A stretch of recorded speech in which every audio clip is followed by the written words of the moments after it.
నిబంధనలను తయారు చేసి నిబంధనల మేరకు టెండర్లను నిర్వహించి అందులో ఎవరు ఆ టెండర్లలో రాణిస్తే వాళ్లకు కాంట్రాక్టులు ఇవ్వడం కానీ లేదా ఏదైనా పనులను కేటాయించడం కానీ ఏదైనా విషయాలతో అదానీనే కాదు అంబానీ కావచ్చు, టాటా కావచ్చు, బిర్లా కావచ్చు, ఈ దేశంలో ఉండే ఏ సంస్థలకైనా రాజ్యాంగబద్ధమైన రక్షణ ఉంటుంది, వాళ్ళు పెట్టుబడులు పెట్టడానికి అవకాశం ఉంటుందని రాహుల్ గాంధీ గారు వివరించడం జరిగింది. అయినా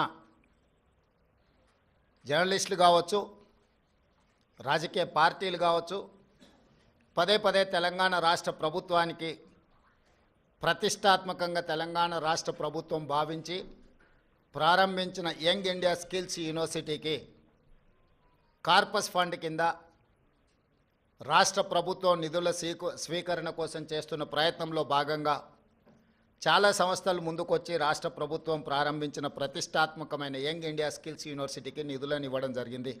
దాంట్లో భాగంగానే అదానీ సంస్థ కూడా 100 కోట్ల రూపాయలను కార్పొరేట్ సోషల్ రెస్పాన్సిబిలిటీ కింద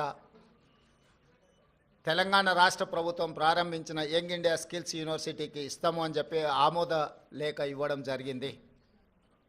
ఈ అంశాన్ని ప్రస్తావించడం ద్వారా అదేదో అదానీ గ్రూప్ తెలంగాణ రాష్ట్ర ప్రభుత్వానికో ముఖ్యమంత్రి గారికో అప్పనంగా 100 కోట్ల రూపాయలు ఇచ్చినట్టుగా అనవసరమైన చర్చలకు రాద్ధాంతానికి తావిస్తున్నది.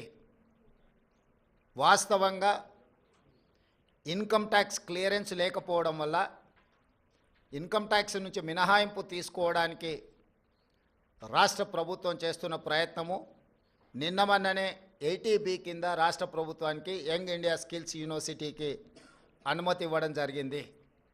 ఇప్పటి వరకు ఏ సంస్థ నుంచి కూడా తెలంగాణ రాష్ట్ర ప్రభుత్వం తన ఖాతాలోకి ఒక్క రూపాయి కూడా తీసుకోలేదు, ఇంక్లూడింగ్ అదానీ. అయితే అనవసరమైన చర్చలలో తెలంగాణ ప్రతిష్ట కానీ వ్యక్తిగతంగా నా గురించి చర్చ జరగడం, మా మంత్రివర్గ సహచరులకు నాకు ఎలాంటి సుతారము ఇష్టం లేదు. అందుకే స్పష్టంగా నిన్ననే రాష్ట్ర ప్రభుత్వం తరఫున అదానీ గ్రూప్ ఆఫ్ కంపెనీస్కి మా అధికారి జయేష్ రంజన్ ద్వారా లేఖ రాయడం జరిగింది.